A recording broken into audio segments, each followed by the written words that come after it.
Good morning, everyone. My name is Elena, and I will be your host for today's webinar on protecting your wealth in the digital age. Thank you for joining us. We are excited to bring you insights from Norman Luc, Senior Cybersecurity Expert, Mike Razzouk, Executive Wealth Advisor for High Net Worth Clients, and Quentin Bubb, Chief Operating Officer and Wealth Advisor. Together, they'll discuss strategies to help safeguard your financial and digital life. But before we begin, please take a moment to review the disclosures on the screen. This webinar is being recorded and will be available for replay after the event. We'll also have time at the end for a Q&A, so feel free to type your questions into the box below at any point during the webinar. With that, I will turn it over to Mike to get us started. Wonderful. So you might be wondering, what is the association between wealth management and cybersecurity? Well, a lot of what we do in financial planning has to do with risk management, with asset protection. Investments are a very small portion of what we try to do for our clients and the value that we bring to the table. And so we wanted to make sure that we're talking about one of the biggest assets that a lot of business owners have, their business, and protecting that. And so we want to specifically talk about cybersecurity today to make sure that, again, you have a risk management strategy in place. A lot of people don't really think about their cybersecurity, but again, this is your business. This is your biggest asset. And so we want to make sure that you have a plan to have it protected and that you're taking risk management protocols on your complete picture, not just your investments, but your total wealth. Thanks, Mike. And I am Quentin Bubb. I am the Chief Operating Officer here at KWB. And as part of my role, I help in overseeing our cybersecurity strategy and reviewing not only the vendors that we work with, but also our internal systems, training of employees, and how we handle cybersecurity here in the office so that we meet the highest standards of protection for our company and for our clients. We operate in a highly regulated industry. If your clients KWB, you've probably heard us mention that many times. This just means that we have layers of oversight and compliance requirements that a lot of other businesses just don't have. And that's given us a front row seat to the evolving risks that are out there, and then the best practices for protecting sensitive data and our clients' trust. We've learned a lot through building and maintaining our cybersecurity framework, and today's presentation is about sharing those insights with you. Whether you're a small business owner or just looking to strengthen your digital defenses, our goal is to help you protect your business, your customers, and your future. And we thought it'd be great to partner with somebody who, for this presentation, with somebody who helps us protect our business, and that's Norman over at LPL. So Norman, I'm going to hand it off to you, and why don't you introduce yourself and we'll get rolling. Cool. Thanks, guys, and thanks, KWB team. Thank you for attending today. I really appreciate your time. My name is Norman, as introduced, again, as Senior Cybersecurity Analyst here at LPL Financial. I've actually worked in IT and cyber for over 15 years and currently focus on LPL's top financial advisors, like KWB Wealth, as their cybersecurity consultant. So what I do is I provide support through security awareness training, risk management, and employing cybersecurity strategies to protect sensitive information. Now, we'll cover a lot of topics today, and it's like what was talked about earlier. Don't worry too much.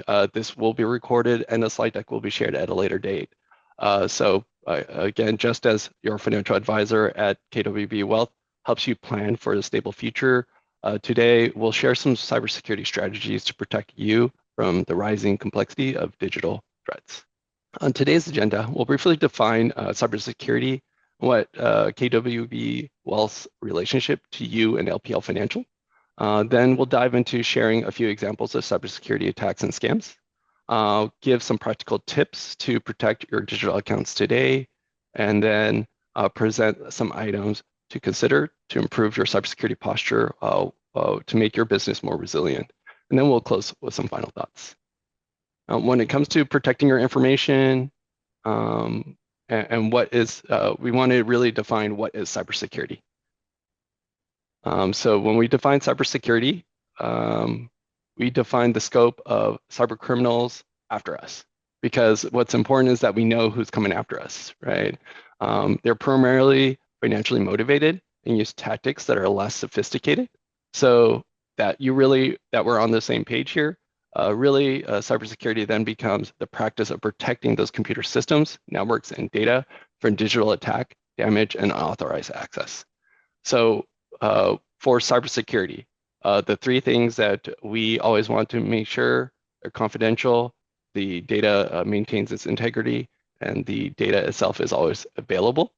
And so confidentiality means we encrypt data in transit or at rest.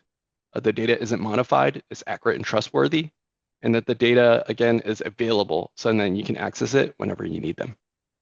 So when we're talking about who we're trying to protect unauthorized access from, on the right-hand side here, we're really just going to focus on the top two, which is really cyber criminals and those angry employees. It could be a disgruntled employee or whatnot too, but again, it's these people that are out to make attempts to take advantage of people in their vulnerable situations. Due to the importance of the data we work with, really it's a treasure trove of information that these bad actors look for every day, but most commonly, again, for financial or personal gain.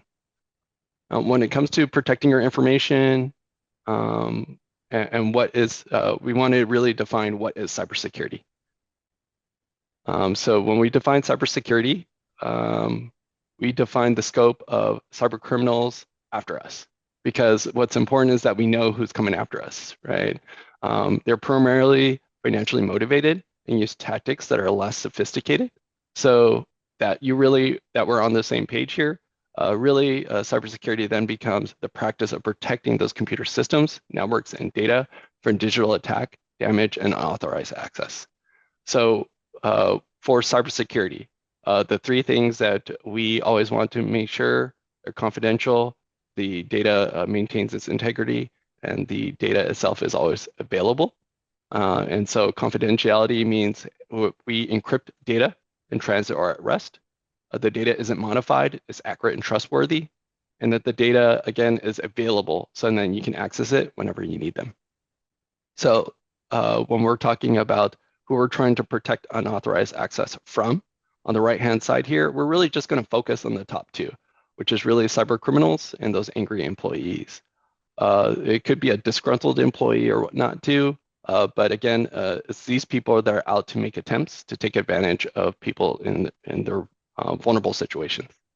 Due to the importance of the data we work with, really it's a treasure trove of information that these bad actors look for every day, but most commonly, again, for financial or personal gain.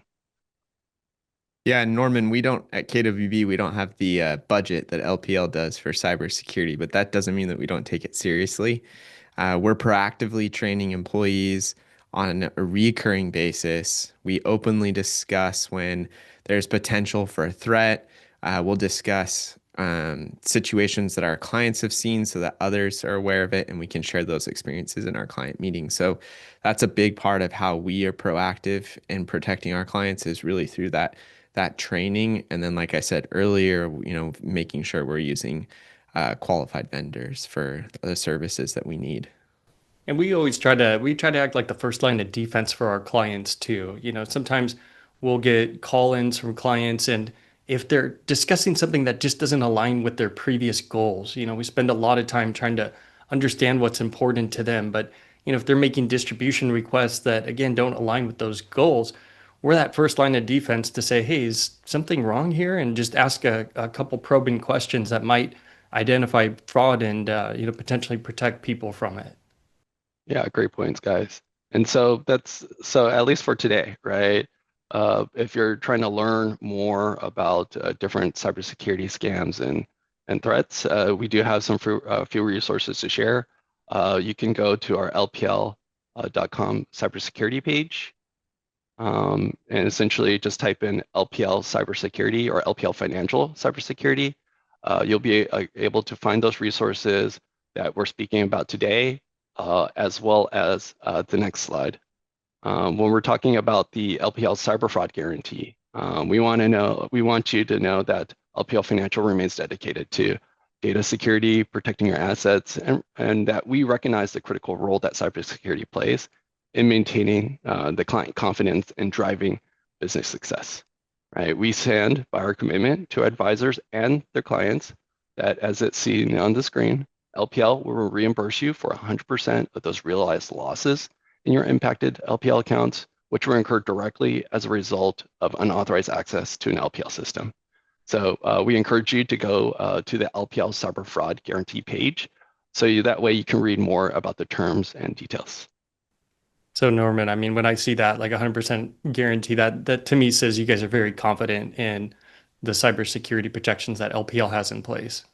Yeah, we have many different layers, and as we kind of go along, we'll be able to kind of give you those same strategies that we employ when we're consulting with our other advisors.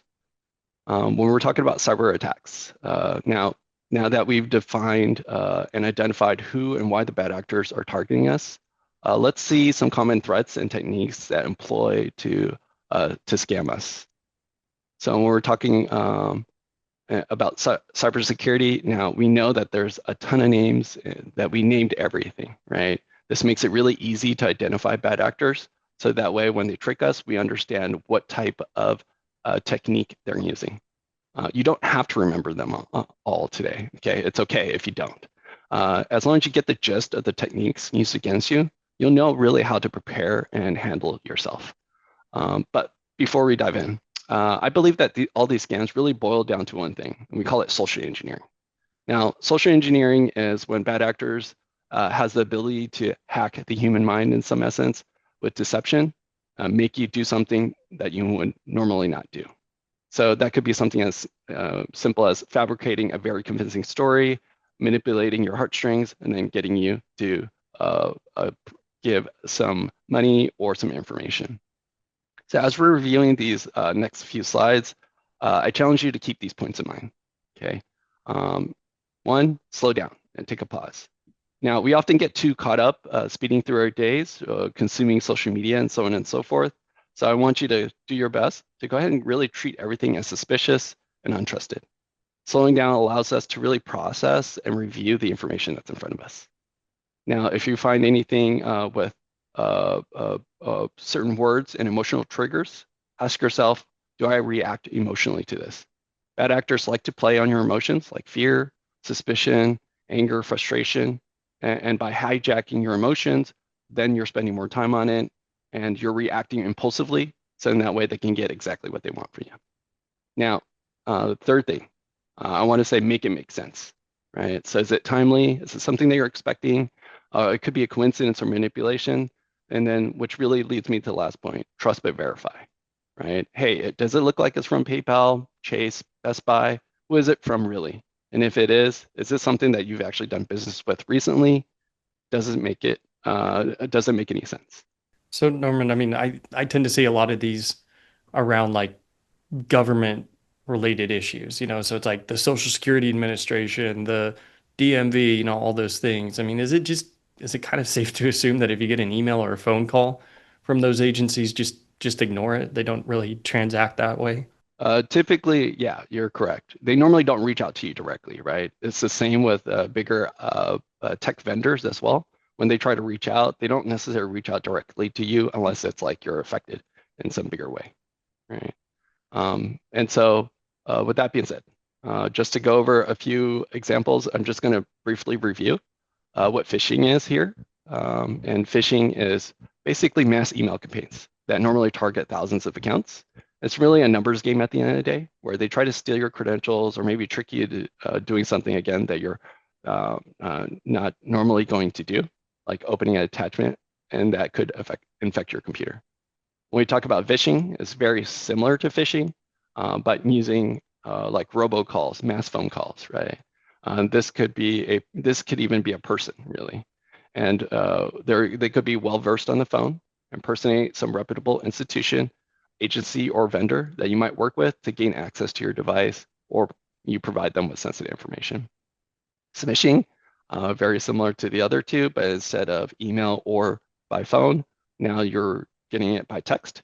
So a malicious text message that comes in, and know that mobile devices are really just portable PCs and can't be compromised as other computers.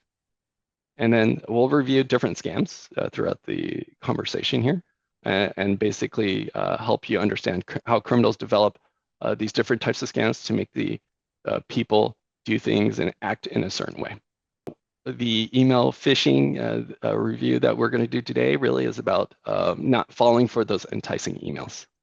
So in this example, I'm just going to give you a few moments here just to kind of like briefly glance and review, right? And see if you can find some red flags. And we'll go through them one by one as well. All right, so just after a few moments, hopefully you captured a few items here. We're just going to start from the top down, all right? So the first one, American Express Joe, or the email itself. Typically, if it's from American Express, it's likely going to have a domain name of mx.com, maybe americanexpress.com, whatever the vendor is, it's likely going to be that, right? At the very first part where it says American Express Joe, you already see that there's a typo there. You can really make that anything you want, right? I can even make it as Norman Luc if I wanted to with that different email address, all right? The next thing that we see is the subject. And in the subject, we have urgency kind of like put in there, right? It's something that's attention grabbing. In this case, hey, we paused your credit. This could be something really bad for us, right? So this is why when we are actually looking at it, you kind of think, hey, am I starting to be emotionally triggered, right? And the next thing, if we kind of go to the top here, is that it's a generic greeting. If it was to me, right, wouldn't, especially if it's like, if it's pause my credit, wouldn't it say, hey, hi, Norman, right? Hello, Norman, what's going on there, right? Why is it generic? We don't know, right? We continue on to the next one, and that is, hey, there's a suspicious link here, right? At least when it's American Express, mx.com, whatever the official vendor website is, this is likely not it. So I would kind of like, again, this is that trust but verify. Don't click on the link, don't download the attachment. I would go to the website directly, americanexpress.com, or maybe even Google American Express to get that information to make sure I'm going to a legitimate site, because that information will be there.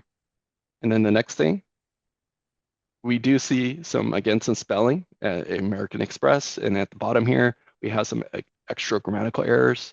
And then lastly, they're going to sign off with some generic signature, right? So if it was American Express Joe, shouldn't it be some from Joe? That's kind of like the question there. So kind of keep those things in mind. When we're talking about real world examples, I just want to show you quickly here that in the real world examples, that they can even impersonate the likeness or the brand, right? So you can see in this case, Netflix on the left, on the right, UPS, they look exactly the same, but if you were to maybe click on that retry payment link on the Netflix, or that link that's shown for the UPS quote unquote tracker, they're likely not going to go to the Netflix or the UPS site. So know that they can be really realistic. In our next example, we have smishing. And smishing, again, is that SMS text message that is supposed to be a malicious in an attack. And so essentially, these are kind of the things that we look up. Very first thing from the top down again, hey, we're getting it from an unknown phone number, right? If it's not an unknown phone number, in this case, a +63, that's an international number. It might be a 5-digit mass marketing number, just to kind of hide and continue to anonymize who they are. We also see at the very top of this, it's from, in this case, the DMV, right? Hey, anything for the DMV is always scary. So we always try to kind of react to it as soon as we can, because you know that those bills can, the bills and penalties can add up. When it comes to the deadline, we see that, hey, it's urgent. In this case, because this is actually a real text message I received, I probably received it a couple days before, basically making it much more urgent, right? To make me act and make me respond before a particular day, in this case, the June 7th. They always kind of follow up with severe penalties. This is kind of like to build their credibility, to build urgency into it, right? So they're using, hey, there's going to be a violation, there's going to be suspension, there's going to be increased toll booth fees, so on and so forth. So these are kind of things that's like there to just scare you. Then again, we see that malicious link. And so at the end of it, I just want to say the best way to handle these is really just ignore them, and then essentially report that sender. Now, we want to continue to be wary of scams. Right? There's a lot of different scams out there, and because of the number, it's really lucrative. How they basically started to run their cyber fraud operations like a business, not just utilizing their old tactics and techniques, but really combining several together to increase their chance of success.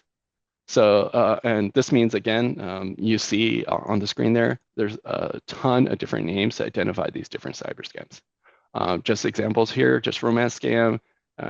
Basically, people create that fake social media dating profile to steal and pilfer from the vulnerable, and gift card and Bitcoin scams. These are basically alternative payment methods that really just, once you buy into it, really prevents money from being refunded really easily and being recouped. This also keeps them anonymous, so it makes it really hard for the cyber criminals to be identified and or brought in to be jailed. So some best practices here, I'll just reiterate. Don't click on those links. Don't download the attachments from unknown sources. Right? Don't let that curiosity get the best of you.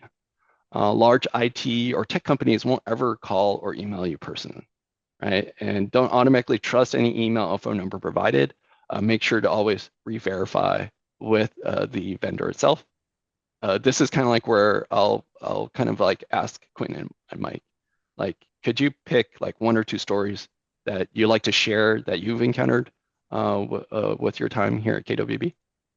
Yeah, so Norman, like just as being COO and seeing all of this stuff, I mean, almost weekly, we see the invoice scams come through, DocuSign emails coming, that look like DocuSign emails coming through. We've had employees get the gift card scams or even some of the tech support stuff. And in our business too, we get stuff from people from what looks like it might be an actual person with a link saying, hey, click on this to look at my tax return. And we have to be pretty diligent in watching that. So what we've done is just, again, reiterated in training to people. And when we see it, saying something to everyone else so that they know what to look for, because some of it can be kind of tricky to catch at first. If you're just kind of moving really quickly, looking through your email and you don't notice it.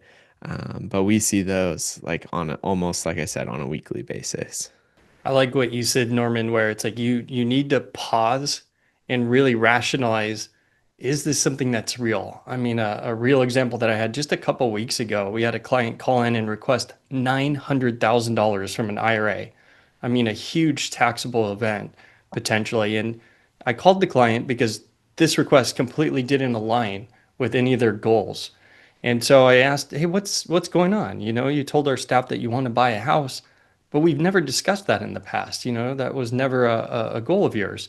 And so come to find out, he said that the Department of Justice had called, the FBI had got involved, and they told him that they were going to freeze all of his bank accounts, and he had one last chance to move money into something that he could access. And they were trying to set up a special account for him to actually be able to get liquidity and access to his money. And so, they prey on fear. They prey on people's emotions. And the reality is they are super sophisticated. You mentioned they operate like a business, and that's such a reality. They involve multiple government agencies and departments, and we're going to transfer you now to somebody at Social Security who's going to get you new Social Security numbers. And so these are real things, and you have to be able to just slow down and say, is this real? And then rationalize, is this really the way that, a government agency is going to work with me or contact me? So you just have to always be cautious, and just having that conversation with the client and hearing his story. I mean, within a few seconds, the scam, buzzer's going off in my head, and I'm like, this doesn't make any sense. So, they are very real stories and people take them extremely seriously. So just discussing with somebody else and saying, hey, is this real? And just slowing down and pausing, like you said, is extremely important. Yeah, thanks for sharing, guys. And Yeah, that kind of really leads me into my next topic of conversation, right? Because it's like part of these scams that they're not trying to get your assets and personal information. They're probably trying to get access to your account or enough information to gain access to the accounts. So when we're talking about securing your accounts, right, we're really kind of start off with passwords because really passwords are kind of the keys to the kingdom here, right? When we're accessing accounts, this is the primary way that we access all of our accounts.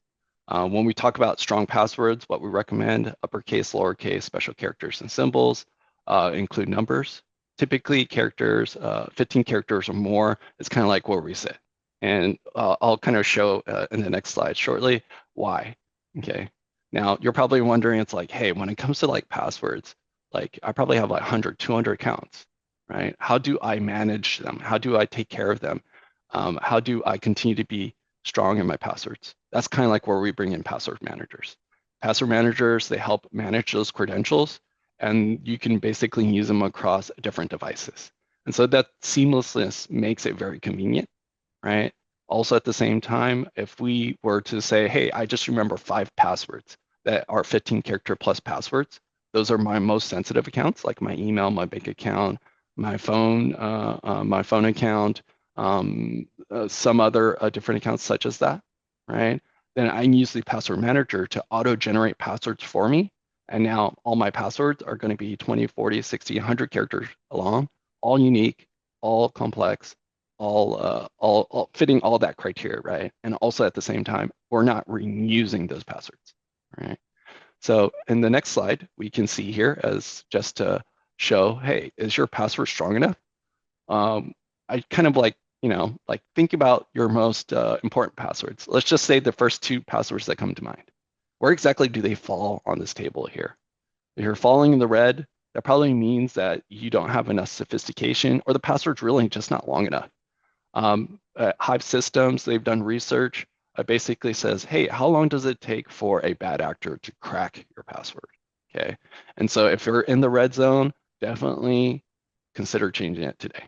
Okay, anything that's in the brown or the yellow, definitely much better. Essentially, what we're trying to do here is how do we make it much harder for a bad actor to guess our passwords or to basically figure out what our password could be if they didn't have anything to start off from. So some password security tips is, again, part of that strategy of thinking about passwords is don't use personal information, right? If I were a big football fan or baseball fan of some sort and I use those as all my passwords, I post it everywhere on social media, then potentially a bad actor could guess my password, right? We also recommend not using dictionary words. So what I mean by this is like password 123 is probably the most common password out there. I love you is probably a very common phrase, right?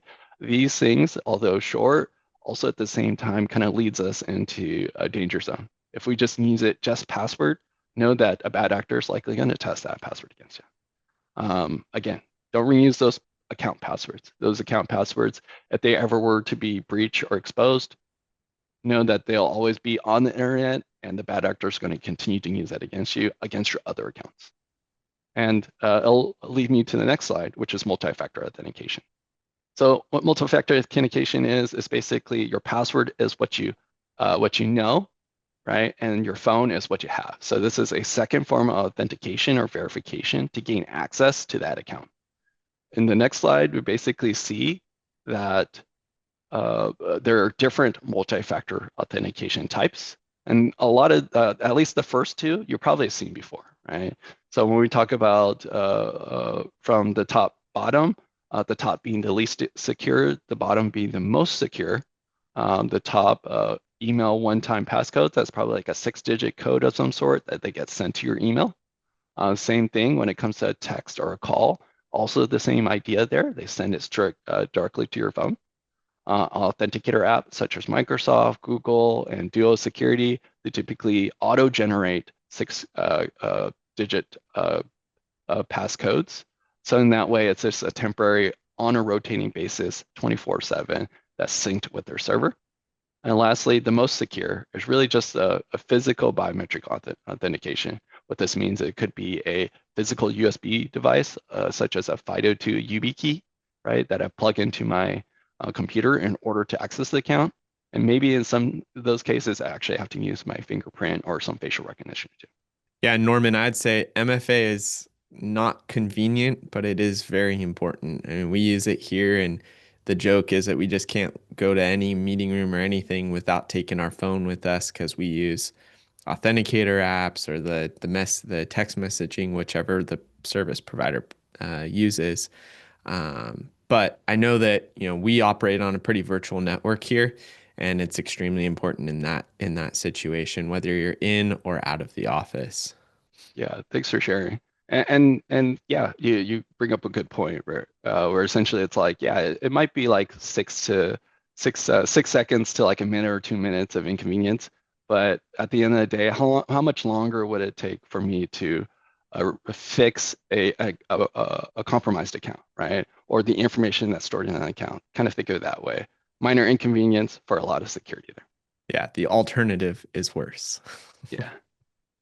So when we're talking about like checking your accounts on the next slide, is that essentially there is a way that you can check whether or not your email account might have had been exposed in a previous data breach.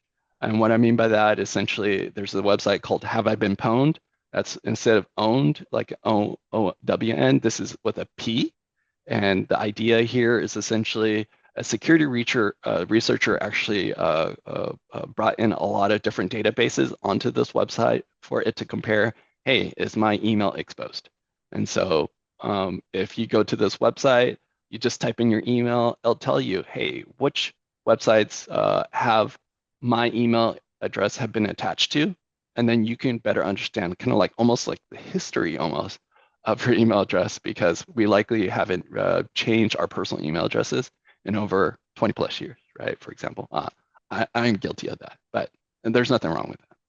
Do you have an AOL.com email, Norman? I don't have an hotmail.com, so this is predates Outlook, but I did have an AOL.com, but that went out with these CDs when they kind of disappeared there.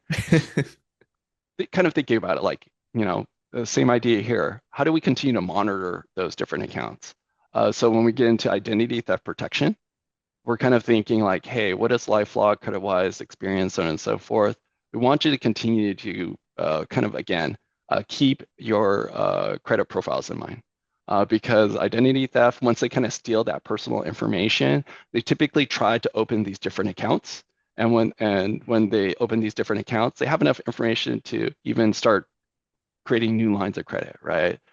So at least with the identity theft protection providers, you can use them, but they're only as effective as if you're using the alerts, if you're actually paying attention and reviewing these and actually giving it the time it needs. So in that way, hey, if there's some dark web monitoring, is this something I'm already aware of?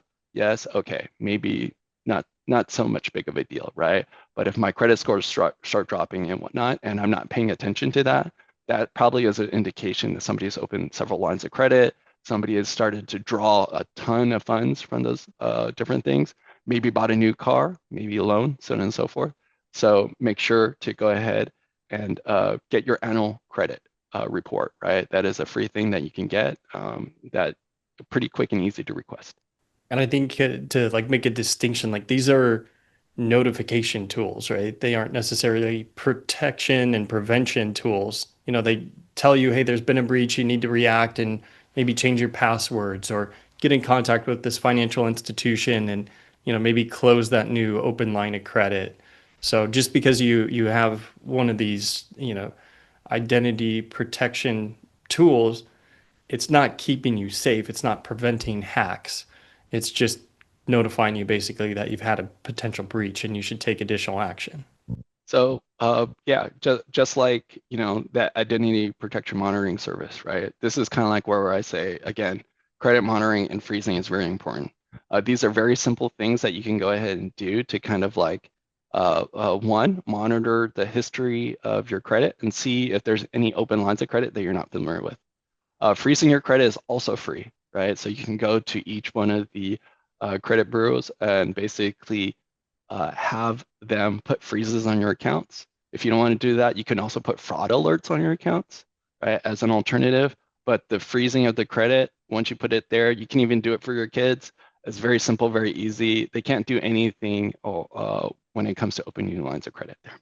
Yeah, what you need to remember, we've had clients who've forgotten that they put freezes and they're in the middle of trying to buy a house, and you have to make sure that you get that undone so that you can make that transaction happen. So it does work. Yeah. You could put like temporary thaws or something like that if you know you're going to run credit or apply for a new credit card. But this is like an actual prevention tool that will make recommendations to people to do. And, when we're talking again about asset protection and risk management, this is the easiest line of defense, in my opinion, to be able to just ensure, nobody's going to be opening up credit cards, bank accounts, things like that in your name with your social security number. So highly recommend freezes. Yeah, when you put on those alerts or the fraud alerts or even the freeze, essentially what you'll end up doing is you'll get notifications too from that. So you don't necessarily get the notifications from these identity protection services, right? But in this case, it's like, hey, somebody's opening a new line of credit, right? Somebody did a hard pull, soft pull, whatever that case may be. They're going to be required as part of that institution to call back out to you to verify, hey, this is something that you requested? Yes, no? Okay. And then they'll move on, right? So definitely something to consider there. And so as a recap of this section, these are some tips, again, that you could protect your account today. Utilizing that password manager, make it your best friend. The password manager does include like dark web monitoring. So if an account and a website were to be found to be exposed, it'll say, hey, this password's at risk. Again, it'll give you kind of tips and tricks to say, hey, this is something that is going to be at risk because it could be a weak password. Really, with any account out there, I would say if it has multi-factor authentication, turn it on, right? Continue to monitor those accounts, not just the accounts that you have access to. If there's any suspicious activity that's happening, boom, there you go, right? That's something that maybe I should then go ahead and change my password. Right, but also monitor your bank accounts and statements and so on and so forth that you don't have any suspicious things going on there. And then again, taking those steps to potentially get those credit reports, freeze your accounts. Now, when it comes to securing your business, I always like to start off with social media because social media accounts basically are often very used very often. Sorry, to conduct business, right? To market ourselves nowadays. And so when we're using social media, we want to make sure that the accounts, again, use multi-factor authentication and have those strong passwords, right? When we're posting online, know that, hey, it's going to be out there in the internet forever. So really just be very mindful of the information that you're posting there. So you don't overshare, right? Because they can get your location, they can get a better idea of your typical routines, so on and so forth. Then they start to get to know and profile you, who you are. And again, know your friends. I think this is really important because bad actors, they make what we call sock puppet accounts. And that basically is not me, not Quentin, not Mike, for example. Go onto your social media profile and then I can look up information. So you don't even know that I'm snooping and trying to get more information on you. One of the things to consider is, the more success that you have, the bigger the target you become. And so, the people who really have successful businesses, might be pillars of the community, they become bigger targets. So it's just something that's always important to monitor and, just don't put information on social media, especially if it's associated with passwords that you might use. Yeah, so these are kind of like, again, that personal information when you're basically setting up your passwords, right? Again, if you're posting on social media, they're going to figure out, they're going to know that, hey, maybe it's my kids' names, maybe it's my dog's name, maybe it's my anniversary, maybe it's my birthday, right? These are very common tactics that people as humans make passwords very easy for ourselves. The next thing that I'll get into is backing up data. Definitely believe this is very important nowadays because we hear a lot about ransomware, right? So, hey, how do we protect that information?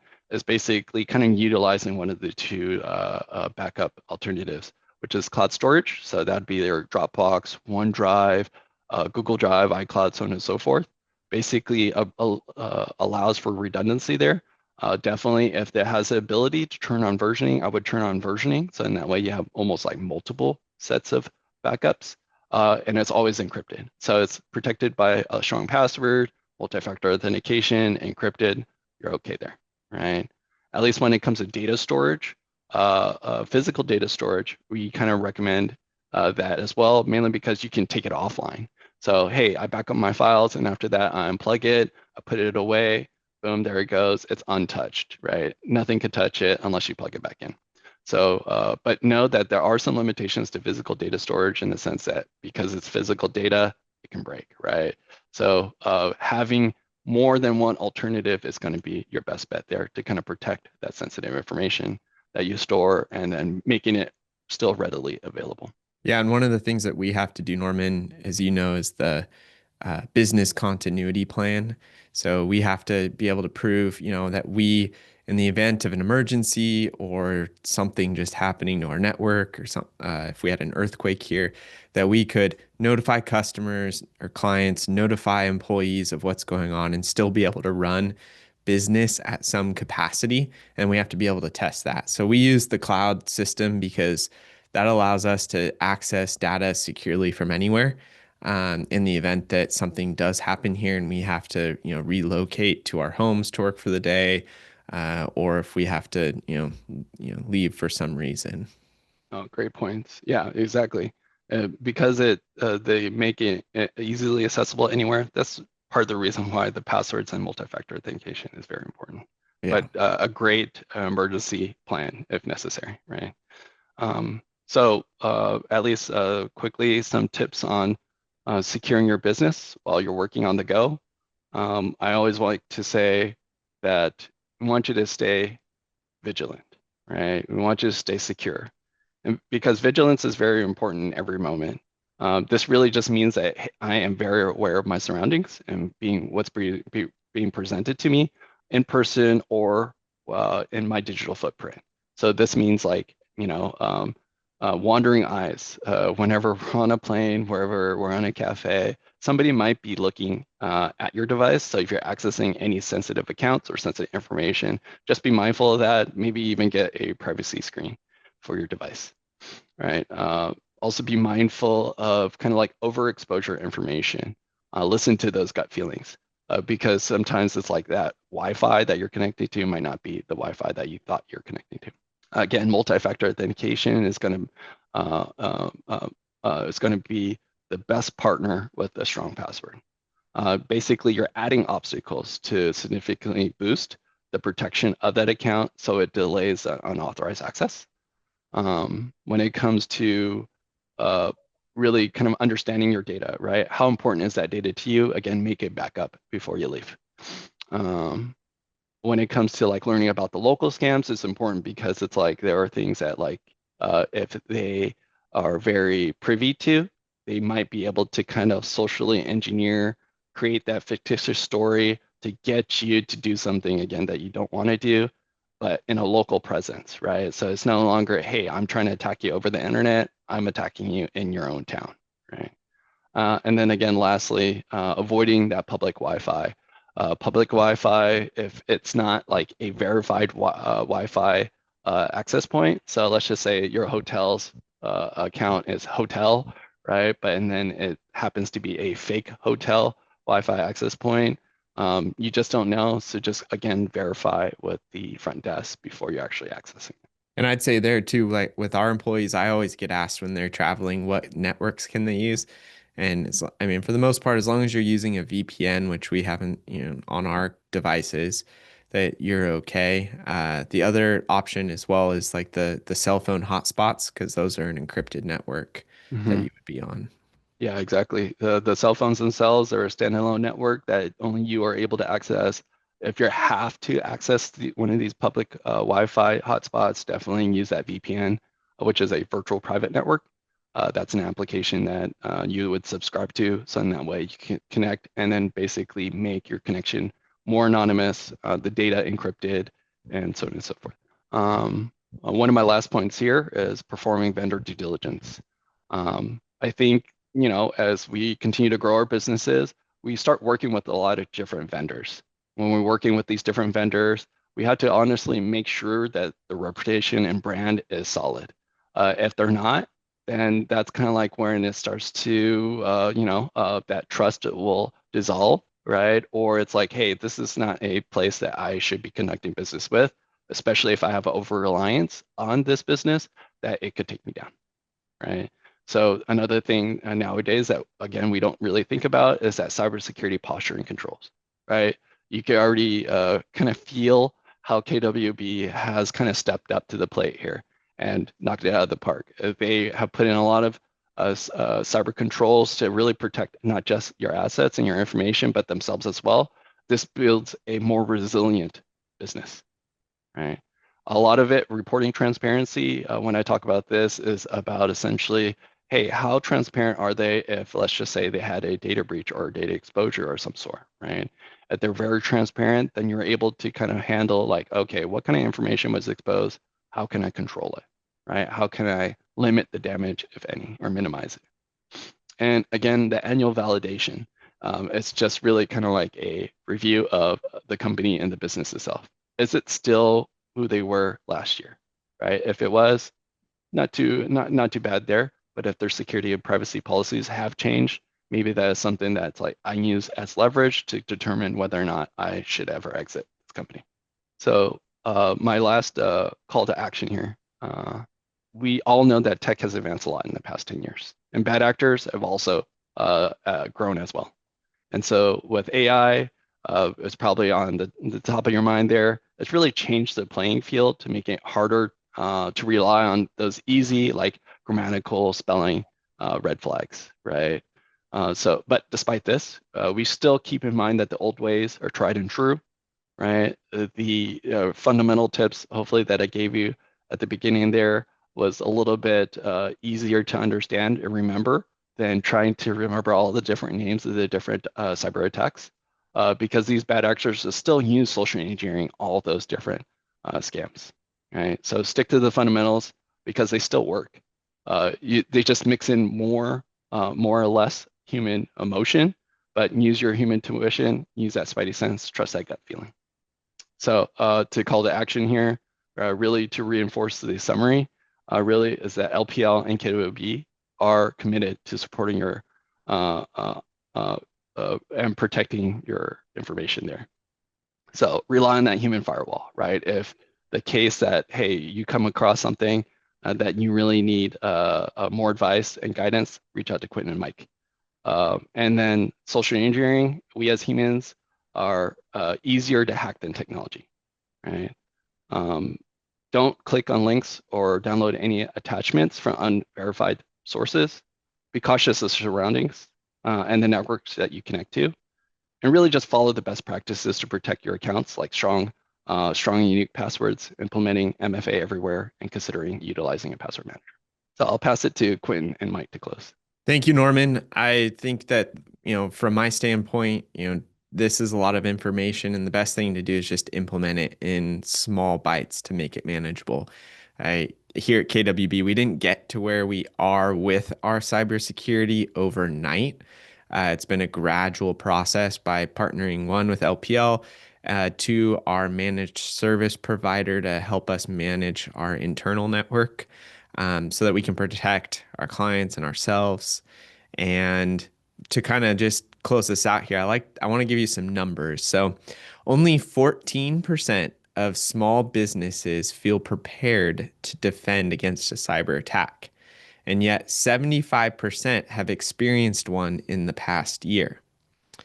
And of those, 60% won't survive 6 months after a serious breach. So those numbers are real. They should be alarming, especially as business owners, because oftentimes our business is one of our largest assets. And at KWB, we have seen firsthand how cybersecurity threats are evolving. We've had to adjust our own practices. We've made changes through the years. Actually, today, we're implementing a new spam filter for our email because it's just in a continuation of our adaptation.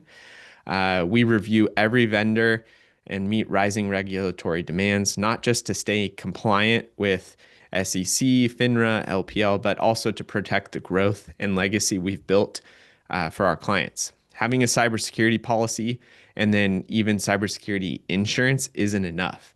you've got to take action like training your employees in order to protect your business. And that's what we're committed to here at KWB is putting forth the resources to protect our business and generations to come. And we hope today's presentation helps you guys do the same. And I think just to close this out, I mean, have a plan. You got to have a plan when it comes down to cybersecurity. And if you don't have a financial plan, that's something that KWB is excited to partner with you on and, help you articulate those goals, help you attain those goals, and just be a good coach and mentor to get you to where you want to be. So, again, if you're not working with somebody, we'd love the opportunity to meet with you, have a conversation, and, figure out a plan to help you really reach the full potential that you want to. Thank you everyone for joining us today. You will receive an email from us shortly with a survey, or at the very end, we'll have a QR code that you can scan. We love hosting and educating the community, and we want to make your experience great. So feel free to offer any questions, comments, or concerns. If you have further questions, feel free to email us at invest@kwbwealth.com or contact an advisor. If you'd like to schedule an appointment, I know Mike brought it up, give us a call. Lastly, thank you again for joining, and we hope you guys have a great day.